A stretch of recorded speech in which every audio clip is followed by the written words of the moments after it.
Hi hello నమస్తే. So ఈరోజు మనము 2 ట్రేడ్స్ ప్లాన్ చేద్దాము. ఈచ్ ట్రేడ్‌లో 1% స్టాప్ లాస్ తీసుకుంటాము. టార్గెట్ వచ్చేసి 2% అండ్ మోర్ దాన్ దట్. కానీ 3 డేస్ నుంచి కంటిన్యూయస్‌గా స్టాప్ లాస్ హిట్ అవుతుంది. దట్ ఈస్ 6 ట్రేడ్స్ చేసిన. 6 ట్రేడ్స్‌లో స్టాప్ లాస్ హిట్ అయింది. అండ్ లెస్ దెన్ 1% లాస్ తీసుకున్నాను.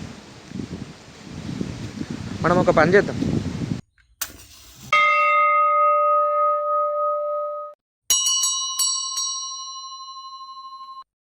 సో పూజ చేసినాం కదా, లేట్ అయిపోయింది. సో ఫస్ట్ లెవెల్స్ అయితే మార్క్ చేద్దాము. 3 పాయింట్స్ కాబట్టి 166 క్వాంటిటీ తోటి ట్రేడ్ చేద్దాము.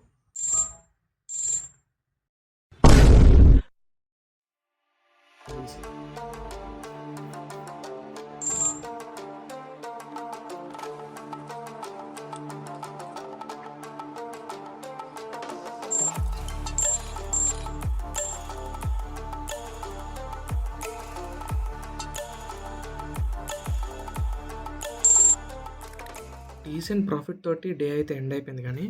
కానీ నేను లిటరల్లీ 3 మిస్టేక్ చేసిన ఈరోజు. ఏంటంటే ఇక్కడ ట్రేడ్ తీసుకున్నా, సపోర్ట్ బ్రేక్ అయింది కాబట్టి ఇక్కడ ట్రేడ్ తీసుకున్నా.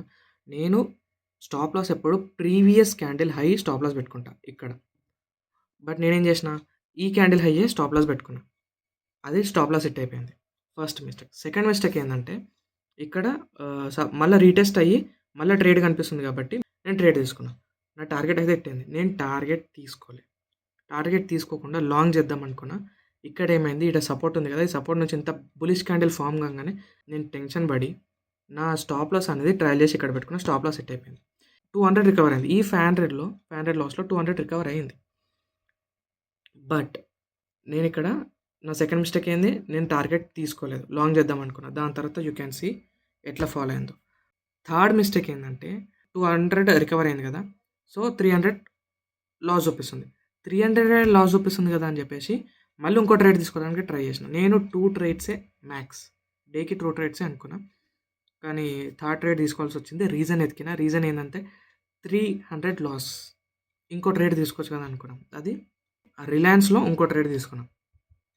ట్రెండ్ లైన్ నుంచి రీటెస్ట్ అయ్యి ఇంకో బేరిష్ క్యాండిల్ పడ్డది. I took a trade here and target hit కాగానే దబ్బున తీసేసిన. So we're closing the day. 3 mistakes చేసిన. We're closing the day with decent profit.